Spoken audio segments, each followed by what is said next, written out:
Yes, may I ask you to take your seats, please? Okay.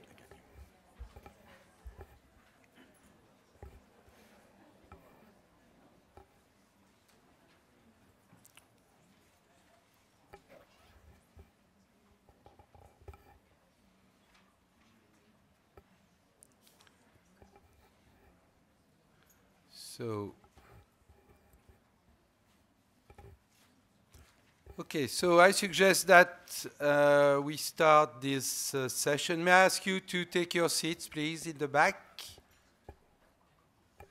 And I think this is obviously a very important session, how to make diabetes research patient-centric. And I think that Dick will introduce our first speaker. Good. And our first speaker is Sandra Brsec, Rolih, who has type 1 diabetes. She's a member of the IDF Europe and vice president of the board of the Croatian Diabetes Association. Sandra.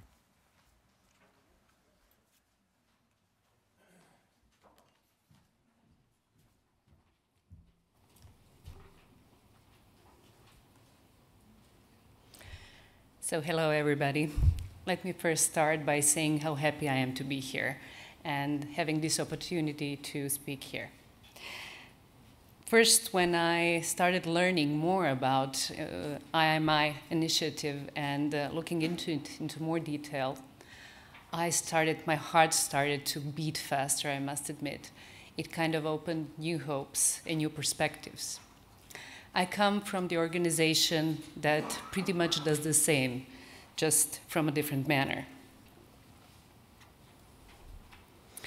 So, just to make sure that you know that Anne-Marie and I come from the same organization, I will repeat a couple of things.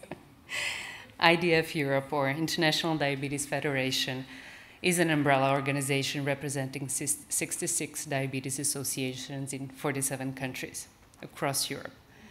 What I think is most important is that it represents people living with diabetes and healthcare professionals. Like we said, it provides essential expertise and up-to-date evidence on diabetes. It supports diabetes awareness campaigns and advocates European and international organizations for proper public policies. We all know about diabetes. It's a huge and growing problem, and the costs to society are high and escalating. There are 382 million people with diabetes in the world. If we look at only Europe, Europe has the highest prevalence of children with type 1 diabetes. I won't even start with complications, problems, and everything that goes with it. These are the numbers and the facts that most researchers, doctors, healthcare providers start with. But my point of view is a bit different. I don't feel I'm only a number, and I'm certainly not only a person with diabetes. So let's start again. Hi, I'm Sandra, and I'm diabetic. But I'm also a wife, a mother of 2, and both pregnancies were with diabetes and went well. I'm a director of finances. I do love challenges. I drive big sporty motorcycles. I'm a bow skipper. I fly small airplanes. I love skydiving. I'm telling you this story because I'm trying to answer the question, what does it mean to be patient-centric? When you look at my life, my story, my habits and daily routine, it is obvious that what I need from my medicine and medical devices is different than what, for instance, a retired person with type 2 diabetes needs, or a child in an elementary school. I'm delighted to see that researchers, healthcare providers, and other stakeholders started recognizing the importance of patient-centric approach and better understanding of individual needs. So let's try to answer the question, what is patient centricity? Is patient centricity happening already? Or is it a concept that people talk about a lot, but nothing is really being done? By definition, patient-centered care supports active involvement of patients and their families in the design of new care models and in decision-making about individual options for treatment. It means providing care that is respectful of and responsive to individual patient preferences, needs, and values, and ensuring that patient values guide all clinical decisions. Sounds familiar, but is it done? Patient-centered care is also one of the overreaching goals of health advocacy, in addition to safer medical system and greater patient involvement in healthcare delivery and design. Unfortunately, in the past, involving patients meant only giving them a short questionnaire, many times because it was required by regulations. We were given few questions to answer, few boxes to check. It didn't mean the real involvement of patient groups, but no one benefits from that.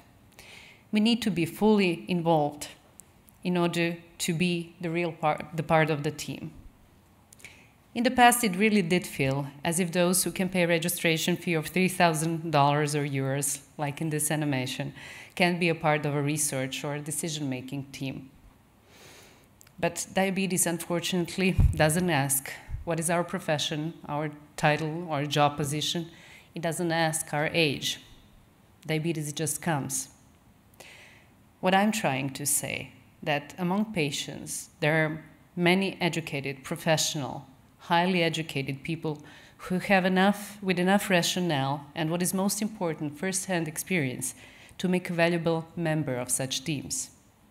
But also, we should never forget each person and every person with diabetes has a knowledge of diabetes that many other stakeholders don't have. And that is, of course, what it feels like living with diabetes. We had 50 years of industry healthcare providers making all decisions about patients. Are we ready to pass to the industry healthcare professionals' patients model? We have been talking about patients' empowerment, the inclusion of patients in all aspects as part of patient empowerment. We really need to change from the old structure to the new one. This will ensure the improvement of patient adherence and outcomes. We also need to ensure that new medicine and medical devices serve the patients in the best possible way. If we encourage patients to work with their healthcare providers and industry to find an individualized personal plan that works well for them, to find the best medicine and medical device that fits their lifestyle and personal needs. I need to measure my sugar level before I sit on my bike real quick. We are more likely to have better understanding, better control, and better medicine. So keep in mind that if the patient really is in the center, this means that relevant information could be generated from patient as the best direct source. Of course, there are many challenges to meet: mindset and cultural change, lack of convergence between patient centricity and business, 50 years of traditional HCP-centric practice, fear that relationships built up over years with physicians would be damaged if they felt bypassed by going directly to patients, product-centric culture of the industry, regulatory barriers to patient-centric practices, and insufficient priority given to patient centricity topics and projects. So the question is, what research could or should do to ensure that diabetes research is more patient-centric and that it adequately addresses the patient's needs? Given that the non-consumer stakeholders often don't know what matters most to patients regarding their ability to get and stay well, research and care that is truly patient-centered cannot be achieved without active patient engagement at every level, from initiative to implementation. So I would say to the researchers, you don't have an easy task, but keep on going. And to all my friends, people living with diabetes, I have to say, limits exist only in people's minds. I love that saying. We have to live by it. We have to have a little more patience and hope that our researchers, with our help, will help us live our life the best possible. Thank you very much.